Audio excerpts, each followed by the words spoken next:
Hi everyone, my name is Alex. Welcome to my channel. Today I'm going to be sharing my story with a disorder called primary ovarian insufficiency. If you've never heard of primary ovarian insufficiency, it is a disorder that affects the function of the ovaries and causes women to produce much lower levels of certain sex hormones.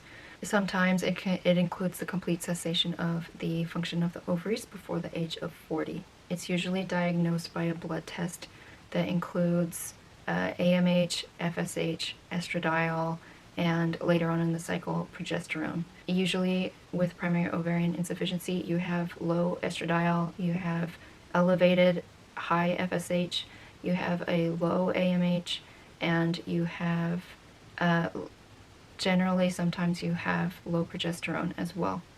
I do have a little outline here on my phone. I apologize for looking at it, but I kind of need it because my story is long. Let's start with the diagnosis. So 2 years ago I was diagnosed with primary ovarian insufficiency. I'd been having premenstrual spotting for a long time. Like back in, I think it was 2018, I started spotting. I was put on spironolactone for acne, and so it was attributed to that. But what also, two other related things that were happening when the spotting started is I went through bedbug fumigation. So I lived in my apartment with bedbug poison for about at least 6 months. And then shortly thereafter, I moved into a building that turned out to have be infested with mold and have leaking issues and mold problems. I stupidly didn't take it seriously, and I used to work out in the gym. The worst of the leak was in the gym, and I used to work out in there with the mold, and I know it's stupid, but it's what I did. I didn't take it seriously. I didn't think it was that big of a deal. And then our apartment also had moisture issues. Every time it would rain, our wall would like get all wet. So that's awesome. New York is a super fun place to live. If you're a New Yorker, I'm sorry. I love New York, but I also hate it. So Southern California girl for life. Anyways, back to so I started spotting 2018. These things were happening, and I was also starting spironolactone for my acne. My acne was horrible. It was just out of control. So I didn't think anything of it. My doctor attributed the spotting to the spironolactone. And then fast forward to about 2020, at the end of 2020, I weaned myself off of spironolactone, and a year after being off of spironolactone, I was still getting premenstrual spotting. So I asked my gynecologist, is this normal? And he said, no, it's not. And so we did a bunch of ultrasounds, and they didn't find anything. Everything looked good. I, at one point, had a cyst on my ovary, but it went away. It was just like, not a big deal, the cyst that I had. And yeah, he found no reason for the spotting, and he said, well, you can either get pregnant or you can get on birth control. That'll fix it. So then we decided to do some testing for my hormones. We did blood tests on day 3. So we did estradiol, FSH, AMH, and TSH, I believe. That's when I got diagnosed, is when I got those results back. I was having some long cycles and some short ones. My AMH came back low, my FSH came back high, and my estradiol came back low. And so he delivered this news to me over a voicemail, and it took my breath away. It took my breath away. I fell to my knees. I was devastated. I was absolutely devastated. It was like the worst possible news that I could have, I could imagine. And when I went back for a follow-up, he could not even look me in the eye. Never gave me the name of my diagnosis. I had to look it up on my own. Did not tell me anything about what the repercussions were. Let's see. While I was reeling from all of this and just horribly devastated, I wanted to keep having hope. So I started looking for alternative solutions because I had to know there was some way that I could help my body. So I found Radiant Wonder online, which if you have POI, I'm sure you've found them already. And I saw the oogenesis, I think it was the oogenesis, and their story and how she healed from, it's also called premature ovarian failure, how she healed from POI. And that opened me up to the world of Chinese medicine, and I ordered the herbs and started taking those. And then on my search, I also found Amy Raup. And Amy Raup has been probably the person who has changed my life the most. I found her books, Yes, You Can Get Pregnant, and The Egg Quality Diet. So I read her books, and I started on the Yes, You Can Get Pregnant diet. And immediately started noticing differences. I had, up until this point, right before my POI diagnosis, I had gained a bunch of weight, but I started losing that. And mind you, I'm a thin person. I've never been overweight before. It was just, I gained a lot of weight for me, for my personal body. And then when I started the Yes You Can Get Pregnant diet, I started to lose weight. And then, so while I was doing this diet, I also went to the RE, the reproductive endocrinologist, because that was my gynecologist's recommendation, was to go and do this HSG, or a FemView hysterosalpingogram procedure, where they look at your uterus, your ovaries, and your fallopian tubes to get a visual of the uterus, to see if your fallopian tubes are open, all of that. It's kind of a standard procedure that they do. So I went to that and found, I had minimal follicles on my ovaries. I think I had 5 in total. And then they found that my fallopian tubes were open, and they said that my uterus looked good from as far as they could tell from that procedure. He also told me, based on my hormones, my ovaries would shut down within 6 months to a year, which was lovely to hear. Super lovely to hear. That was also further devastation, but diving deeper into Amy Raup's world, her books, I started to have hope, and I stopped putting so much weight in what these doctors were telling me. I started doing acupuncture because in all of my searches I saw that acupuncture can actually be a really good treatment for women with primary ovarian insufficiency when they've been given little to no other options. So I found an acupuncturist and started going to acupuncture. I also joined Amy Raup's e-course, and I started doing the egg quality diet. Before you start the egg quality diet, Amy has you fill out this paper, and it's got like a bunch of different symptoms, red flag symptoms on it, that she calls them, and you fill it out and you see how many you have. I had 19 red flag symptoms when I started the egg quality diet. So the egg quality diet is basically a modified version of the AIP diet, or the autoimmune protocol diet. You have to eliminate a lot of different foods for 30 to 90 days until your symptoms go away, and then you slowly add them back in one specific food at a time. So like almonds or peas or white beans, or one ingredient at a time. You add them back in, and you see what your personal triggers are for inflammation.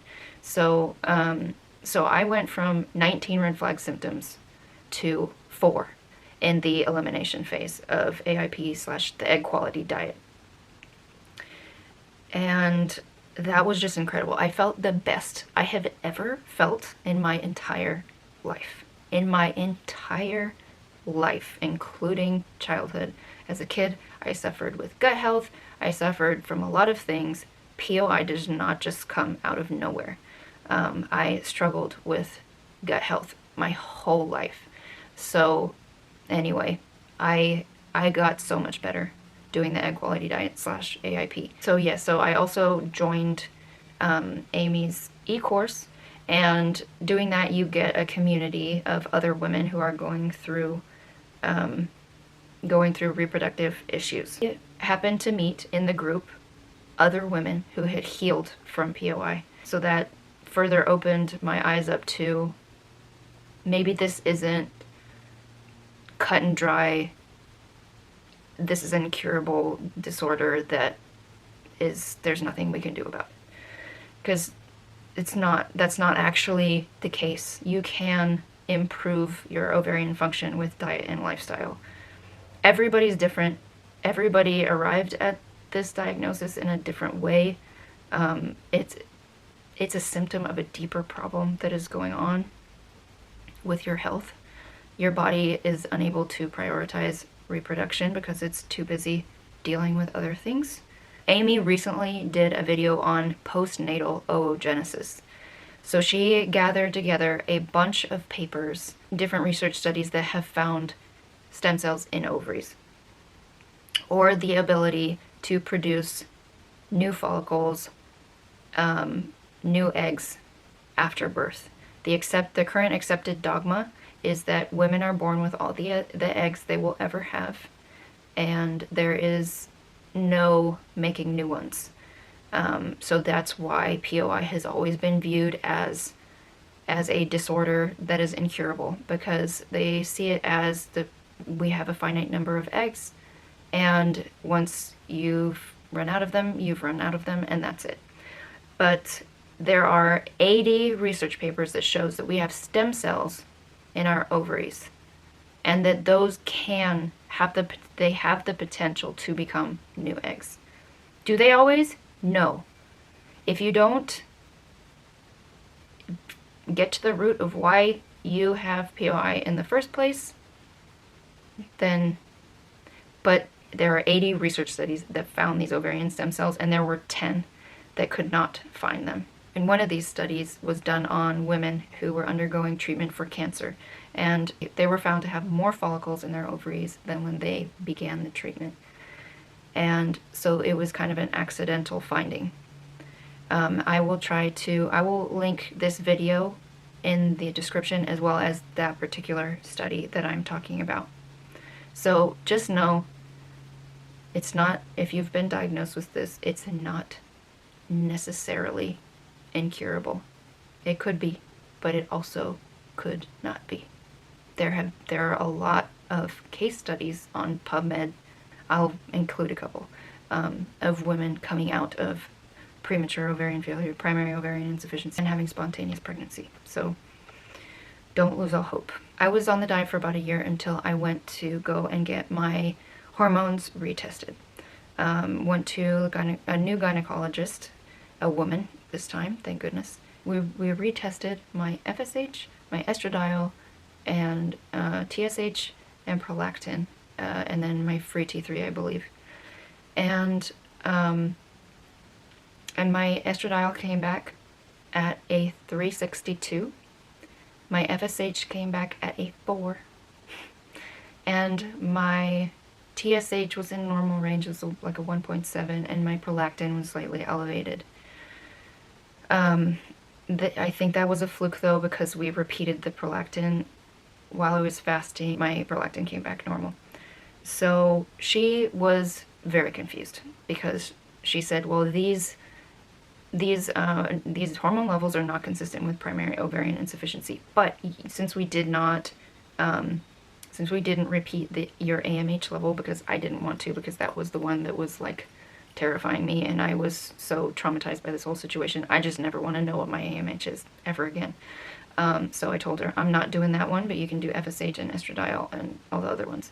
It was still terrifying. I still was shaking and sweating before I was opening my test results when they came in, but yeah, they were in normal range. And she was like, yeah, these are not consistent with primary ovarian insufficiency. So she didn't really get that, but she didn't take the diagnosis off of my file. She just didn't know how that was possible. And of course, I had made all these changes. I had started the diet. I started doing acupuncture. I also went through all of my bath and beauty products, my household cleaning, everything I went through and made sure there were no toxins or very, very minimal toxins. Huge part of my journey has been removing toxins from my life and recognizing those, removing fragrance, checking everything on the Think Dirty app or the EWG Skin Deep Beauty database. That stuff is real. You need to remove endocrine disrupting chemicals from your life. No more perfumes, no more scented lotions and body wash. You can find scented ones that are healthy. Just check them on the Think Dirty app. I personally use Henry Rose as a perfume brand because it's like one of like maybe 2 or 3 that are actually safe and are not endocrine disrupting.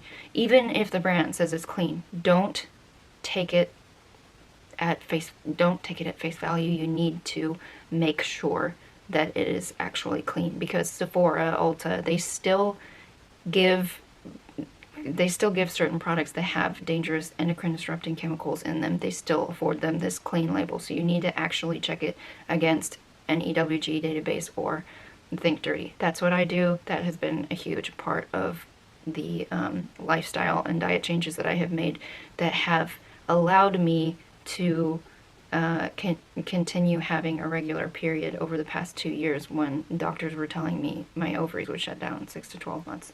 So yes, that is another really big thing. I read Amy's books and followed all of this. She goes over all of this too. We also did an endometrial biopsy to check inside my uterus to see if there were like any infections or anything in there that could be causing the spotting. And endometrial biopsy cannot detect polyps or things like that. So just FYI, it checks for cancer, and it checks for chronic infection, endometritis, not endometriosis. Yeah, we did that. Everything came back normal.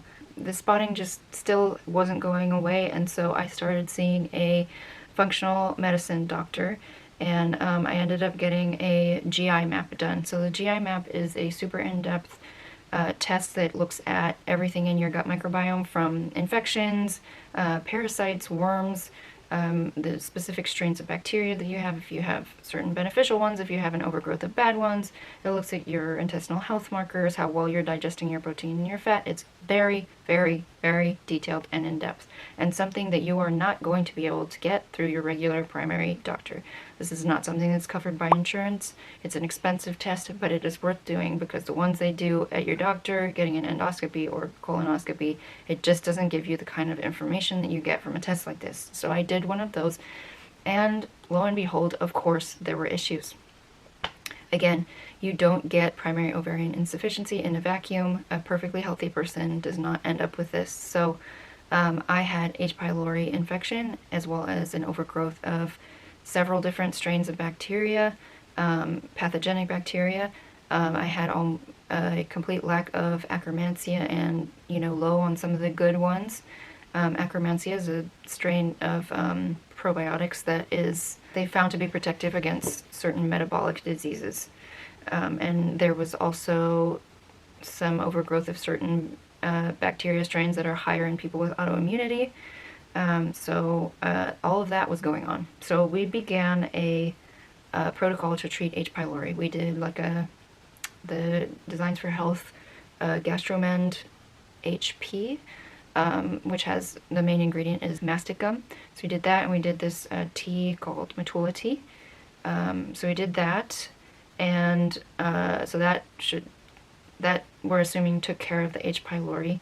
And then, yeah, that was taken care of, but then I was still having issues, gastrointestinal issues. I was having really bad diarrhea, and that did not go away with the H. pylori treatment. Of course, H. pylori doesn't cause diarrhea, but what H. pylori does do is it lowers your stomach acid, which then allows pathogenic bacteria to overgrow in your intestines, and those can cause diarrhea. And so that was my issue, and obviously we saw from the GI map that I also already had the overgrowth of the bad bacteria, probably from the H. pylori infection. So she couldn't really handle, she didn't know what to do. She said, oh, try microdosing probiotics, but that just wasn't working for me to kill off the bad stuff. It was obviously had really taken hold in my intestines. I'll tell you what, it's this infection that these infections in my intestines that I have are very stubborn. So I decided to go find a new functional medicine doctor. So I did that, and I just went to see them actually earlier this week, and they're putting me on a gut protocol to get rid of the bad stuff, and then once they do that, then we'll start replenishing with probiotics and prebiotics and other stuff. But since in the past like month or so, this infection leading up to finding them a functional medicine doctor, my gut had been getting a lot worse. The diarrhea had been a lot worse. Just when I started treating the H. pylori, just everything sort of like got a little bit worse. And for the past 2 cycles, my ovarian function has really been compromised, and it's literally been since I've been having this more acute digestive / intestinal issues.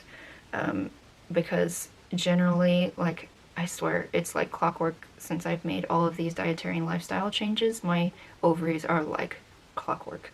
And my LH is always baseline. It spikes. It goes back down. I have cervical I have all the biomarkers of ovulation. And my period comes every 26 to 28 days, and I'm usually very regular, but yeah, I have, like, my last cycle was 20 days. I don't think I ovulated, and now I'm on day 15 of this cycle, and my LH is just sort of staying in a moderate range. It's not spiking, it's not going down, it's just sort of hanging out in the middle. And yeah, just, I don't think it's a coincidence at all that my gut has been so terrible and that my ovarian function is suffering as a result. So I'm going to be doing this gut protocol, and then I'm also going to be starting IV ozone therapy, which is what my functional doctor is recommending for me. They also sent me to do like some blood work, a full thyroid panel. They're checking my ANA to see if I have like any further autoimmunity other than psoriasis, which is something that I don't actively have it, but it was something that I was struggling with like before my diagnosis, before I started making all these changes, which coincidentally made my psoriasis go away. So they're checking all of that, and they're checking a blood marker to see if I can tolerate the IV ozone therapy. Still waiting for those results to come back. So that is that part of it. Apparently, IV ozone therapy can also benefit follicle count, as far as they're telling me, and can be beneficial for primary ovarian insufficiency. So I am going to do that. Be starting that soon. And then I also just recently went and met with an endometriosis specialist. I know this is getting long, guys. I'm sorry. I'm gonna be wrapping it up here pretty soon. So I just went to meet with an endometriosis specialist. If you haven't found this information yet, that endometriosis can sometimes cause primary ovarian insufficiency. And it can also cause infertility. And I have had, like, when I was younger, I had super painful periods, was, bedbound for one of the days. Definitely not, like, excruciating kind of horrible pain all the time that is very typical of endometriosis. No doctor ever suggested that I might have it, despite knowing that I had painful periods. I just had, like, some of the symptoms, but not, like, the most obvious ones, I guess you could say. But I know that endometriosis can also be silent, and that's not something that I'd ever heard before. But Amy is a huge proponent for making, checking to see if you have endometriosis if you've never been pregnant, if you're having a hard time getting pregnant, if you have primary ovarian insufficiency can be a thing. So the endometriosis specialist was super awesome. He agrees that it would be a good idea to do a laparoscopy, a laparoscopic surgery to see if I have endo and to remove it if I do. So we are going to do that. He also wants to look inside my uterus to see what's going on in there, to see if there are any polyps or anything. So he's going to do a combination laparoscopy / hysteroscopy. And those are two super important things. A hysteroscopy is really, really important to get to make sure that your uterus is normal. There are a lot of things they can't see on ultrasounds, like a septum uterus. I don't think they can really see that on an ultrasound. And there are things you can't. So getting a hysteroscopy is super important, especially if you want to get pregnant or you've been trying to get pregnant and you can't. That is a really good idea. So that is where I am at right now at this point in my journey, guys. I have been having decent hormone levels for a while. They've been getting lower with the intensified gut issues and treating these gut infections. Now my ovaries are just kind of like, okay, just like, we got to deal with the gut stuff first. So that's where I am right now. I'm doing the AIP diet and getting all these treatments done. I'll be updating you guys with how I'm doing. I'm gonna do like vlog type of videos, and then I'm also gonna be doing more structured type of videos, like my favorite AIP recipes, or also like what beauty products I use, what safe, clean beauty products I use, just like all kinds of diet, lifestyle things that I am doing to help heal myself.